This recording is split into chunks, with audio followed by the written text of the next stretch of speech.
Good morning friends, আমি পুবালি। আশা করি আপনারা সবাই খুব ভালো আছেন। আমিও খুব ভালো আছি। তো থাম্বনেল দেখে হয়তো আপনারা কিছুটা কনফিউশনে রয়েছেন আর কি, তাই তো? যাই হোক, বেশিক্ষণ আপনাদের কনফিউশনে রাখবো না।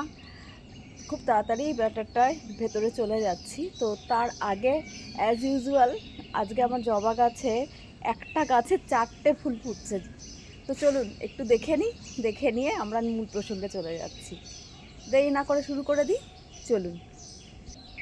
এই যে দেখুন ফুলগুলো, এক না, এখন দেখছি 5টা আছে, 2, 3, 4 আর এই যে 5। এই যে দেখুন একটা, এই ফুলটা আমার সকাল থেকে লুকোচুরি খেলছে আর কি, ওই জন্য আমি ঠিক দেখতে পাইনি, বলে ভেবেছিলাম 4টে হয়েছে। না, 5টা হয়েছে। তাহলে ভাবুন, একটা এই 9 ইঞ্চির টবে এত ফুল হচ্ছে, প্লাস এত কুড়ি। আসলে কিন্তু এটা ওই সব জৈবভাবে করারই ফল। তবে একটা কথা মনে রাখতে হবে, গরমকালে কিন্তু এই জবা গাছে ভীষণ মিলিবাগ হয়। তো সেক্ষেত্রে মোটামুটি যদি সব প্রতিদিন একবার করে পুরো জল দিয়ে ধুয়ে দেন, 2বার করে দিলে সব থেকে ভালো। আর একটু খেয়াল করতে হবে প্রতিদিন যে মিলিবাগ হচ্ছে কিনা। যেই মুহূর্তে দেখতে পেলেন, একটু ব্রাশ দিয়ে পরিষ্কার করে ভালো করে জল স্প্রে করে দিলেন, তাহলেও কিন্তু খুব ভালোই কাজ হয়। আর একান্ত বেড়ে গেলে তখন তো কীটনাশক দেওয়া ছাড়া কোনো উপায়ই নেই। কিন্তু এই সম্ভাবনাটা প্রচণ্ড বেশি থাকে। জবা ফুল, তারপরে স্থলপদ্ম যে আছে, স্থলপদ্মেও প্রচণ্ড মিলিবাগ হয়। যাই হোক, চলুন এবার কর্মযজ্ঞ শুরু করি। এই যে, এই হচ্ছে আমার আজকের নবজাগরণ বা রেনেসা আর কি। এই যে আমার বাপির তৈরি পদ্ম গাছ, জলপদ্ম। দেখুন, একটা বিশাল বড় মাটির টবে রয়েছে। আর এটা না, আমাদের দোতলায় একটা ছোট ছাদ মতো আছে, সেখানে বাপির রুমের কাছেই রাখা। প্রায় 6 বছর ধরে এ শীতঘুমে রয়েছে। কি বলবো, শীতঘুম বলবো না, যাই হোক, অনেকটা সেরকমই। একে জাস্ট শুধু জল দিয়ে বাঁচিয়ে রাখা হয়েছিল, কারণ বাপি এতটাই অসুস্থ ছিলেন যে বাপির পক্ষে আর এর কোনো টেক কেয়ার করা সম্ভব হতো না। কিন্তু এটা ছিল বাপির প্রাণের থেকেও প্রিয়, সেই জন্য কাউকে ধরতেও দিত না। তো সেই জন্য এইভাবেই এটা থাকতো, ফুল কিছুতেই আর দিত না। প্রথম দিকে খুব ভালো ফুল হতো, সাদা পদ্মর গাছ এটা। তো আজকে ভাবছি একে পুনর্জন্ম দেবো আর কি। তো সেই কারণেই এটা তুলে নিয়ে যাওয়া এখান থেকে। তো আগেই তুলে ওখানে রেখে দিয়েছিলাম, ওর মধ্যেই চুবিয়ে। এই যে নিয়ে এসছি, আর এই যে এই বাথটবটার মধ্যে আজকে ওকে ট্রান্সফার করব।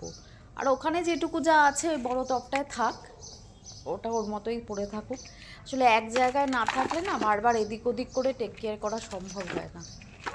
এই যে আগে একটা গোবর সার দিয়ে লেয়ার করে নিচ্ছি, একদম তলায় পুরো গোবর সারটা দিয়ে নিচ্ছি।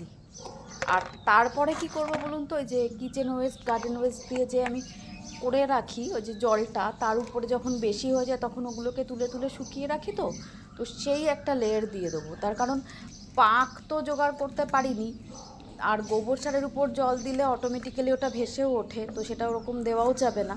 তার থেকে এই জিনিসগুলো দিলে কি হলো, একটা জবরদস্ত সারও হয়ে গেল, প্লাস এগুলো ধরুন তাড়াতাড়ি করে ডিকম্পোজ হয়ে পাকেই পরিণত হবে। কারণ পদ্ম গাছ যখন নর্মাল যে জায়গায় হয়, সেখানে তো পাতা ফাতা পড়ে সব পড়েই তো পচে পচে পাক হয়।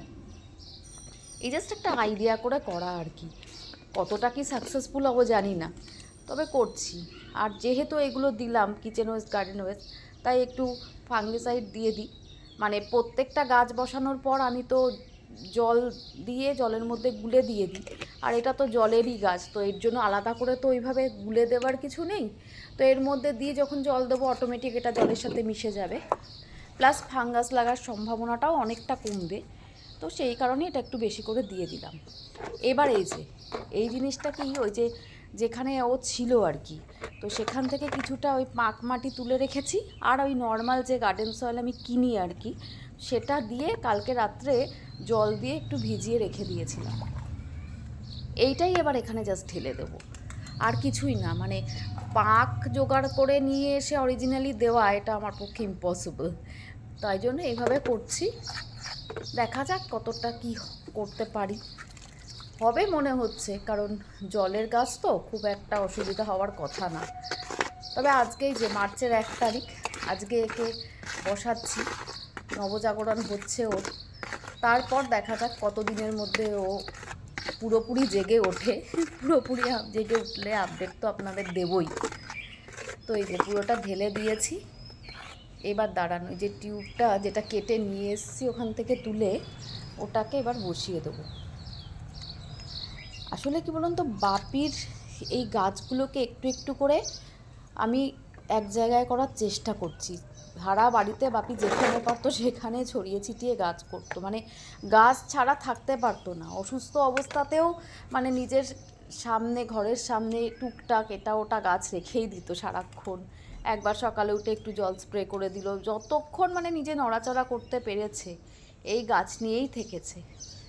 তাই যতটা পারছি এখন সেগুলোকেই ধরে রাখার চেষ্টা করছি। এই যে এবার একটু শিকড়গুলোকে বসিয়ে দিই। আর এই পদ্ম গাছের একটা ব্যাপার আছে জানেন তো, আমি এই যে জলটা দেব, আমি কিন্তু পুরো বাথটবটা ভর্তি করে দেব না। তার কারণ কি বলুন তো, এই যে এর যে পাতাটা বেরোবে, পাতাটা আপনি যতটা জল দেবেন তার উপরে উঠে থাকবে।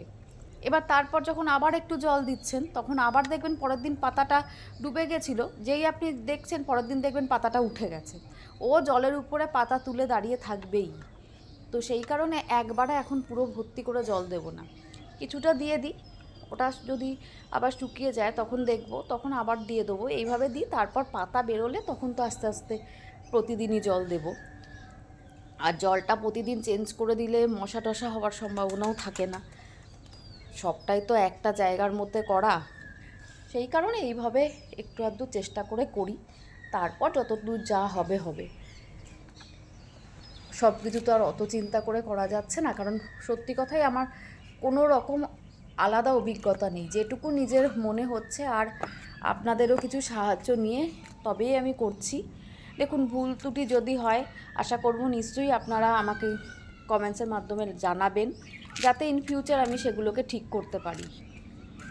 তো এইভাবেই করি সবাই মিলে,